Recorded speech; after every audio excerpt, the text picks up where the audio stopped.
You're here to get a review on Netflix's new series, The Ultimatum, and I'm here because I just needed to talk about it with somebody. Let's kill two birds with one stone, shall we?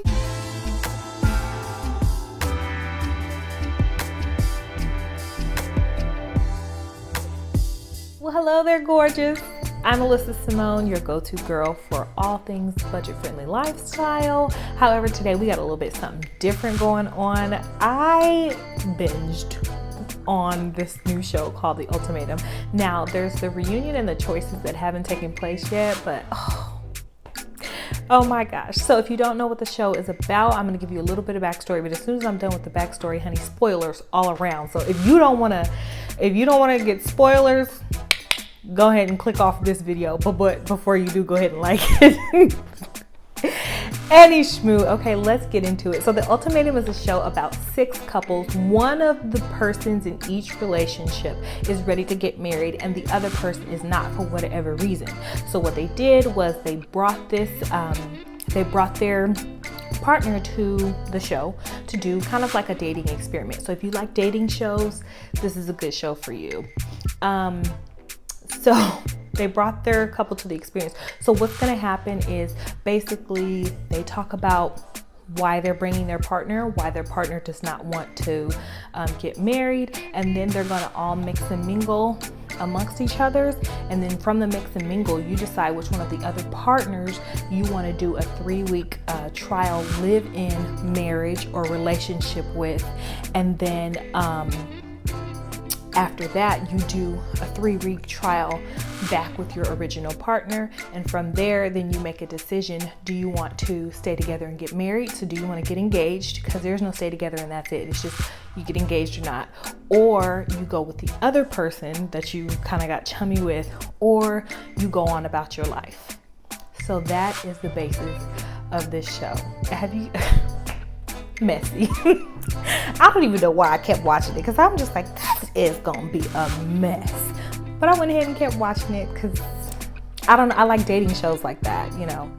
Anyway, yeah, so this ultimatum, honey, have you guys ever given like your significant other an ultimatum? So I used to be in a relationship and we used to do this all the time, like all the time. I remember my ex gave me ultimatums like, if we're not married by this time, then I don't want to be together anymore. So the time rolled around and we weren't together, and I didn't say nothing because he clearly didn't remember. And then maybe months later, I was like, do you remember when you told me that years ago that if we're not married by this time, then you don't want to be together anymore? Anyway, we did end up breaking up, but that's not the point. The point is these ultimatums, they're not healthy. And it gives you answers. It does give you answers. And that's what, so the show host, Nick Lachey, and his wife, I can't remember her name right now, lovely woman. But that's what they were saying. You know, to get someone to do what you want them to do, an ultimatum is not healthy. But it is a way to get the answers that you want to get. So the answers that you want to know. But I just think, I don't know, what do you guys think? Like when I was younger, so... yeah, when we were giving each other ultimatums when we were younger, honestly, I was unsure. I was unsure about that person. And then as I progressed in life, I got more sure about that person. And then we ended up breaking up. But so anyway, let's get to this show. So the couples are Alexis and Hunter, Madeline and Kobe, Zay and Ray, Shanique and Randall, Lauren and Nate, and April and Jake. And can I just tell you, honey, okay, so we're going to break this up in 3 parts. The dating phase, the choice, and then the dating phase again, the first marriages. And when I tell you, these couples are very interesting. Who's interesting to me is Alexis. Okay. I don't like talking about people in a negative light. And I'm not necessarily talking about her in a negative light. I just think it's very interesting. So one of the things that she went after Kobe. So she was like, oh, I want to go after Kobe. I want to connect with him and be with him for these next 3 weeks. And so she said that in front of the whole group. And later when they got together, she was like, well, how do you feel about that? And he was like, I was surprised. And so then she told him oh, really? And he was like, yeah. She was like, well, how did you feel about that? And he was just like, honestly, I can't see myself having a future with you. And when I tell you her countenance, baby's countenance changed. It dropped so bad. And that's such a hard thing to hear, especially on television. So I can like go with her kind of in that moment. Like, you know what I'm saying? You're embarrassed. Like, you just got rejected on national television. Now, if you have no problem with rejection, then you have no problem with rejection. But it's revealed that she's in sales. And in sales, honestly, you get a dose of rejection every new person you talk to until you land a sale. So it's not personal rejection, and that's something that's different, because I used to be in sales too, and then personal rejection, I could not deal with it. Like, I've never shot my shot at a guy. I shot my shot once at a guy and I ended up getting rejected. And I never shot my shot because I didn't want to be rejected. But after that, I was just like, whatever. Why have I never treated this like on to the next like I do when I'm selling whatever I'm selling? Anyway, that's neither here nor there. So the girl, when I tell you her whole countenance changed, like when he rejected her, and honey, on the second episode, she like, so it ended like on that, and he, at the end of it, he was just like, I don't know why I'm here. Like, I really just want my person. Like, I'm looking at the girl that's sitting behind her, and that's who I'm supposed to be with, my person that I'm actually with, that I gave the ultimatum to. And honey, that Alexis, she was not here for it. She was like, pretty much, this is how I took it. She was like, how could he like just move right along, nix me out the way when he thought that was an option? And I was just like, girl, that was an option. Like, like, you didn't know that was an option? Like, we all knew it was an option, like whether you want to be with that person or not. So it was interesting. So then she went back to have a conversation with him again, and she was like, you know, I just felt it was kind of rude. And he's like, well, I just, you know, I don't see myself with you. And so in her confessional, she was like, he looks just like, I look more similarly to his girlfriend than any of the other girls that are here. And it's like, girl, he wasn't trying to be with you for a whole nother reason, which I think I kind of know what that reason is, which we'll get into. But she was just like so butthurt about it. And honestly, I don't know her personally. She's probably like the sweetest person in the whole entire world. But I'll say production made her look like a brat. And like, not a brat, but like it just made her look like she doesn't know the word no. And I get it, because like in sales, like that's how you have to be. But it's just like no one's ever told her no, like to something that she's wanted, like, you know, that's how production made her come across.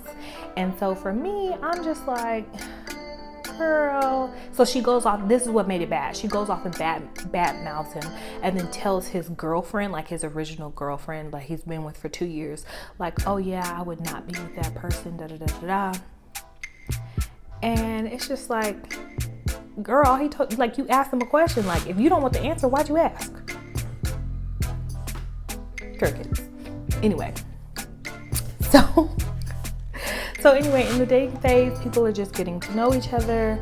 You know, I definitely think these people are interesting, but Alexis and her story is one that stood out to me. Another thing that's surrounding Alexis is like, she's just like, what she said about her man, she was just like, if he wasn't making the amount of money that he's making, like, I would definitely wouldn't be without him. And I definitely wouldn't be with him. And she said that's something that she had never said out loud before. And so I think it's great that she's able to say that out loud, but I think for the sake of him hearing that back, where I think for the sake of hearing that back, that's gonna be hard for him, you know what I'm saying? And so anyway, what do you guys think? Do you guys think it's okay to marry for money?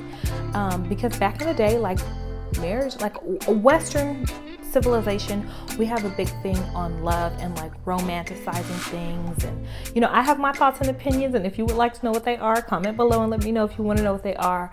But we have this very romanticized view of what marriage is, and before we get married, a lot of us, especially with the whole fairy tale stuff and all that kind of stuff. But then, you know, back in the day,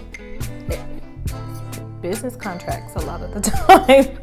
And it's so funny because Bridgerton, another show that I'm really into, they kind of went around that theme this season 2 of Bridgerton with the Viscount, which is also on Netflix. I just been in Netflix. But anyway, so yeah, what are your guys' thoughts about that? Like, do you marry for love? And if you do, like, what does like love for marriage look like? What does that mean to you? And then, or do you marry for money? Or is there a mixture of both? Like, what do you guys think? An interesting take on love that I've heard was from a rapper named Toby Nwigwe. And so he talked about love, how he felt about a girl, or his wife, that. And he talked about how he felt about that before they got married, and he was waiting for like all this googly feeling and stuff like that. And someone told him, like, that's not what love is. Love is a commandment, because they're believers, they're Christians. And so you will have those feelings sometimes, and then other times love is commandment and commitment. And I was just like, because I'm a Christian, I'm a believer, and I'm just like, And so I chewed on that, and I have my thoughts and opinions about that, but I would love to hear what y'all think. Let me know. So how do you define love in terms of a marriage? Is it the feeling? Is it the acts? Is it a choice? Is it a commitment to do X, Y, and Z? Is marriage supposed to be based off of a love transaction, a money transaction? Securing your future, that kind of thing. What do you guys think? Let me know. I hope you like that. This was, my first review of this show. The next review we'll do, I'm going to try and tackle their decisions, honey, because when I say the decisions got juicy, I was like, oh. Anyway, I hope you liked today's video. Do me a favor, like this video, comment, subscribe, click on the notifications. If you do not have the notifications turned on, that way you do not miss a video. All right, hey, don't forget, whatever happens in life, keep on your smile, because your outfit ain't complete if you don't have on a smile.